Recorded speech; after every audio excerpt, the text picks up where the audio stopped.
What's up everyone, I'm CallumOnToast, and in today's video I'm going to be showcasing some battles in the Open Ultra League submitted to the channel by Evan Nilsson, who's running a triple lizard theme team with Sceptile in the lead, which unfortunately got a nerf this season with Breaking Swipe, Salazzle which got a big buff with Incinerate this season, and then finally Charizard which remains unchanged. With that being said, let's just get straight into the question of the day. What is your favourite Pokemon that resembles some sort of reptile? Let me know in the comment section down below, and with that being said, let's get into the battles now.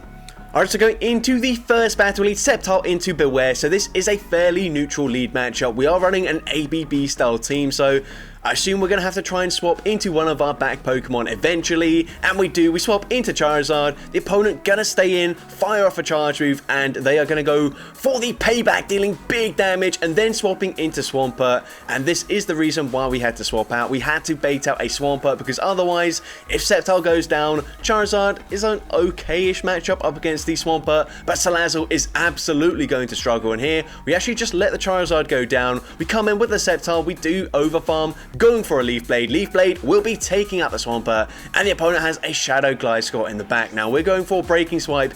They do have two shields, so the opponent does use their shield, and we do get an attack drop, which is really good for us. We're now just going to fully sacrifice the Sceptile, but the opponent actually baits with a Night Slash, so potentially running Night Slash and Earthquake, not even running the Aerial Ace. We take out the Beware there as the opponent makes the catch, but now Salazzle with two shields, even though the opponent will be resisting the Poison Fang damage, should be able to take this with just the Incinerate damage now, so we are going to use our shield. The opponent did farm up a lot. They go for a Night Slash bait, they get the boost, but I don't think it matters. They should not be able to make it to two more Night Slashes. Night Slash coming through, but we're able to Incinerate, farm down the Shadow Gliscor, and we're able to take that game. So going into the next battle, once again, very neutral matchup up against Obstagoon. We're actually going to go for Breaking Swipe immediately. If we can get the attack drop, this would be amazing, and we do get the attack drop. So now we're going to let the move go through. I still would advise swapping into one of our Pokemon in the back, but the opponent goes for Obstruct, debuffing our defense whilst boosting their own. Didn't do much damage, but that's not the point of Obstruct. And now at this point, we are going to let the next move go through as well. We should try to swap out of this matchup, but no, we're going to stay in, go for the Leaf Blade, and Leaf Blade will be grabbing the first shield from the opponent.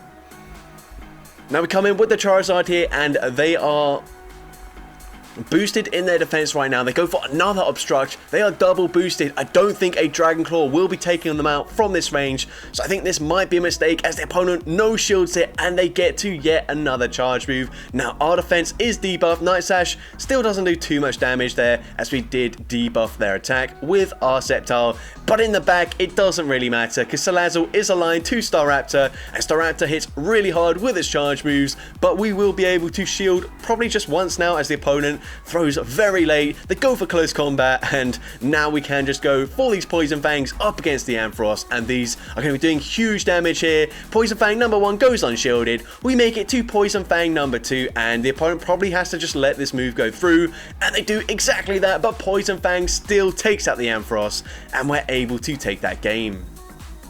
Now speaking of Ampharos, we see a Shadow Ampharos in the lead in the next game, and I like this play, not throwing on alignment, forcing the opponent to give us a full Bullet Seed in for free. We're now at the back-to-back Leaf Blades. I like this play, go straight for the Leaf Blade as it does hit harder, and now here we could actually go for the Breaking Swipe, but we choose to go for another Leaf Blade.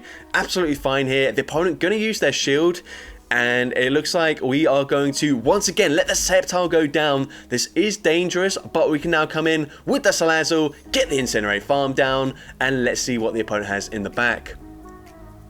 They're thinking about what to do. They come in with a Powder Snow Alola Ninetales, and if this is their best response to Salazzle, then they do not have a good response whatsoever. So I actually fully agree with this. They are clearly incredibly weak to the Salazzle in the back. We get the Incinerate farm down, and it's an Escavalier. We're going for Poison Fang. This is going to debuff their defense, and now how much damage does the Incinerate do? It does 50% of their health. We take them out with 2 fast moves, and we're able to take that game. So that was crazy damage from the Salazzle there. Into the next game, we see Cresselia. Once again, fairly neutral lead matchup.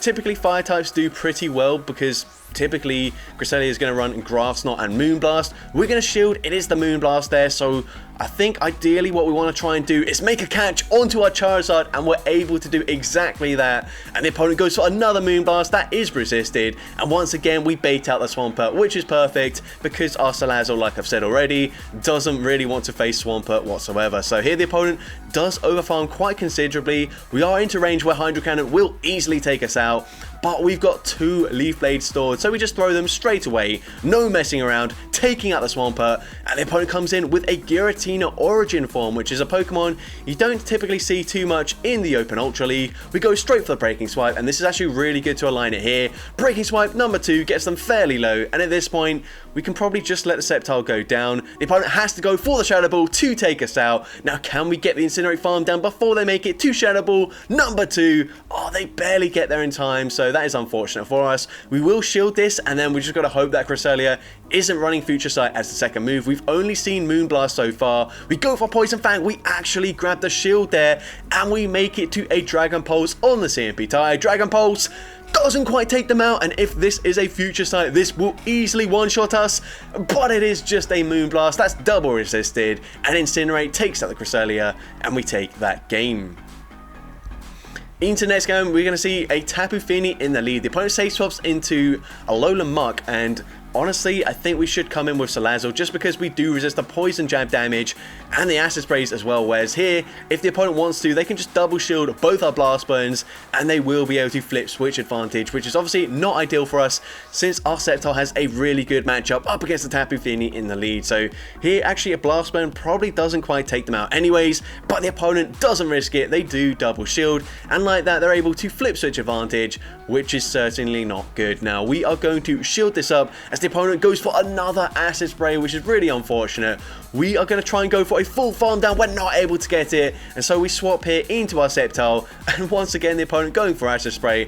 I honestly don't know if the opponent even had a second charge move on the mark, but it didn't matter because they grabbed one of our shields, flip switch advantage, and debuffed our defense on the Sceptile as well. Now here we are going to shield the Dragon Claw. We will be able to make it to another Breaking Swipe here, but this will not be enough damage to take them out, and the opponent can just go for a Dragon Claw, getting rid of the Sceptile. Now it is worth noting Salazzle has 100 energy, but we go for one extra Incinerate. That was completely unnecessary. We actually just take a little bit extra damage from the Shadow Claws there, and that might be costly because this is going to be a very close matchup up against the Tapu Fini. We go for Poison Fang, debuffing their defense. We make it to another Poison Fang. Does this KO with the debuff to their defense? Yes, it does. But we're not able to get the Incinerate farm down, and those extra Shadow Claw damage that we took from that Giratina might have cost us that game.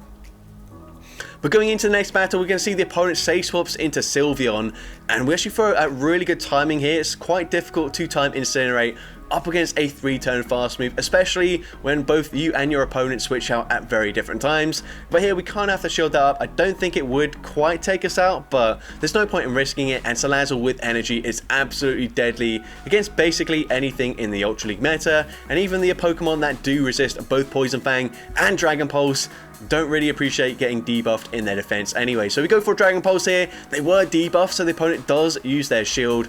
At this point, we're just going to let Salazzle go down, and the opponent goes for a Body Slam that actually doesn't quite take us out, and then they snipe with their Shadow and Frost, and that's fine with us. We can now come in with the Sceptile, go straight for a Leaf Blade, and Leaf Blade is going to do big damage to the Shadow and Frost. We're going to let the first move go through as they go for a Brutal Swing. We will be able to outpace them to the next charge move. We go for a Leaf Blade just before the opponent makes it to Brutal Swing number 2. And if they try to commit to the full farm down, we make it to yet another charge move. Leaf Blade takes out the Shadow and Frost, and we can come in with the Charizard, and we should be able to safely no-shield the first charge move. They go for a Body Slam. We can let the next one go through as well, and easily make it to a Blast Burn, so the opponent just concedes the match there. Into next game, great lead leading into Greninja. Honestly, Night Slash is going to do quite a lot of damage. We throw the Leaf Blade straight away, which is quite risky, but the opponent just lets that go through. That's absolutely fine with us. We now swap into Charizard, and the opponent has a Wall Rain in the back. So this is a little bit tricky here.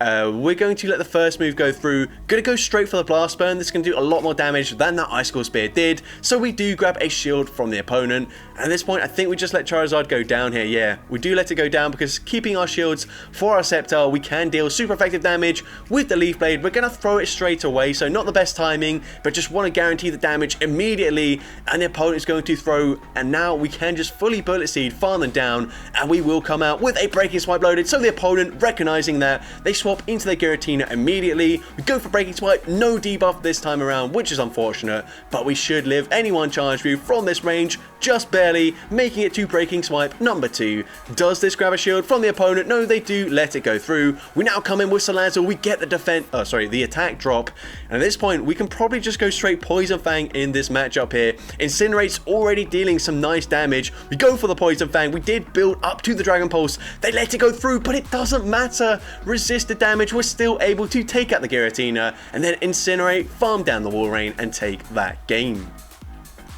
So into the next game, I'm going to Safe Swap into our Charizard immediately, and we're met by an opposing Charizard. We do have a slight energy advantage, so we're going straight for the Blast Burn. The opponent lets that go through, and I think maybe in the 2-shield scenario, we can just fully farm them down, but unfortunately, I don't think we win this here, but we do make it to the Dragon Claw before the opponent throws their energy. So Dragon Claw going to take out the Charizard. They come in with the Trevenant, and now we're looking to be in a pretty good position here. Seed Bomb probably still takes us out from this range. Actually, no, it doesn't. So we get a Dragon Claw, but has the opponent been keeping track of the energy? Yes, they have, as they let it go through. But we can now come in. Oh my god, Salazzle is absolutely going to eat alive the Alolan Sandslash in the pack, so the opponent just concedes the match there.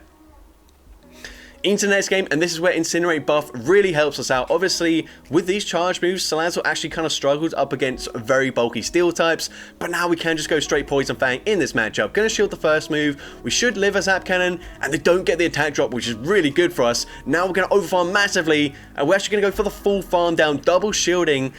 Once again, I don't think we do need to shield that Zap Cannon, but we do shield it anyways. We've got 100 energy going straight for the Poison Fang. Poison Fang does go unshielded. We can now go for a Dragon Pulse. Remember, our attack has been debuffed, so Dragon Pulse would only do the amount of damage that it normally does, but it doesn't really matter. The opponent uses their shield anyways. They're going for the Hydro Cannon, taking out the Salazzle, and they've got a Shadow Charizard in the back, and this is actually quite scary. This time, we're going straight for the Dragon Claw here. Note that in the previous matchup, it was a regular Charizard up against a regular Charizard. This time it's regular versus Shadow, so 2 Dragon Claws.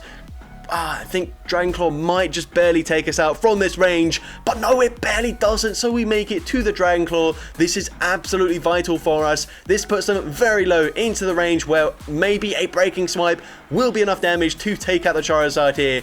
Breaking Swipe does take them out, and now we should have a very easy time up against the Swampert, so the opponent just concedes the match there.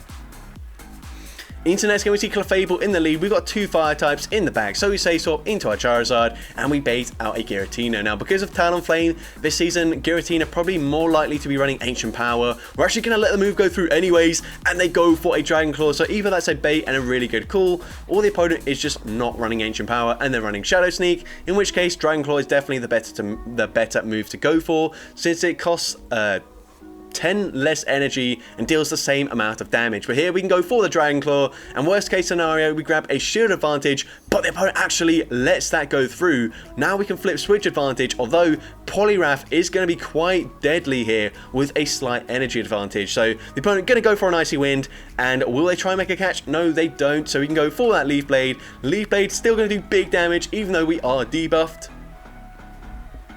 And now we make it to a second Leaf Blade before they can get off a second Icy Wind. They're going to double shield the Poliwrath here, but the longer we stay in, the less damage we're going to do as they double debuff us. We make it to another Leaf Blade, but the opponent then makes the catch. Really nice play. I think the play here is to then build up to another Leaf Blade before swapping out. That was absolutely perfect. I love that play. And now we come in with a Salazzle. Hopefully they're not running Psychic, otherwise that would do quite a lot of damage. But it is just a resisted Meteor Mash. And also if they go for like Dazzling Gleam, that would be double resisted. We take them out with the Poison Fang. And now we can go for another Poison Fang. Honestly, none of this matters as we have that Leaf Blade stored to throw into the Poliwrath as soon as we come back in with our Sceptile. So we can let the move go through. They go for the Scald, taking us out, but we've got the Leaf Blade stored, and this will easily be enough damage now to take out the Poliwrath, and we're able to take that game. Okay, into the next game, another Swampert in the lead, so I don't know how, like, many battles this trainer did with this team, but looking to have some pretty good leads so far. The opponent swaps into Wheezing, and actually this would be kind of tricky-ish for us just because Brutal Swing is very spammy, but now we can just go for these Poison Fangs, and Incinerates are doing so much damage in this matchup. They do make it to another Brutal Swing. We can now probably take them out with a Poison Fang from this range. So does the opponent use their shield? No, they do let it go down. They come back in with the Swampert. We're going to commit to the Dragon Pulse since we're only making it to one charge move, and Dragon Pulse honestly puts them into range where we can potentially just farm them down with Bullet Seeds. The opponent swaps into Talonflame, and this is going to be a little bit of a tricky matchup here. We're going straight for the Dragon Claw throwing before the opponent makes it to their charge move. The opponent lets that go through. I think we just have to let this move go through here, and the opponent going to go for Fly, so they're not running Brave Bird, which is good news for us. We do throw on pretty awkward timing there, which is unfortunate. Dragon Claw does grab the shield from the opponent, and at this point we are going to no shield. They go for Flame Charge, boosting their attack. We come in with the Sceptile. We are still quite healthy though, so we should be able to make it to 2 Breaking Swipes before the opponent can make it to another charge move, and we are able to do exactly that. Breaking Swipe, going to be taking out the Talonflame. We've still got a shield, so we can shield up the Hydro Cannon if we want to, but no, we're going to no shield it just for the sake of it, and the opponent makes it to another Hydro Cannon, which we can now safely shield. Go for a Leaf Blade, and Leaf Blade will be enough damage to take out the Swampert from full health or from very minimal health, and we're able to take that game. So that's going to be it for today's video. If you did enjoy it, please make sure you leave a like, leave a comment letting me know, and as well, don't forget to respond to the question of the day if you haven't done so already. And if you want to see more content like this in the future, make sure you hit that subscribe button and turn on post notifications. That way you'll be notified whenever I upload a new video. And with that being said, thank you all so much for watching today's video, and I hope you have a great rest of your day.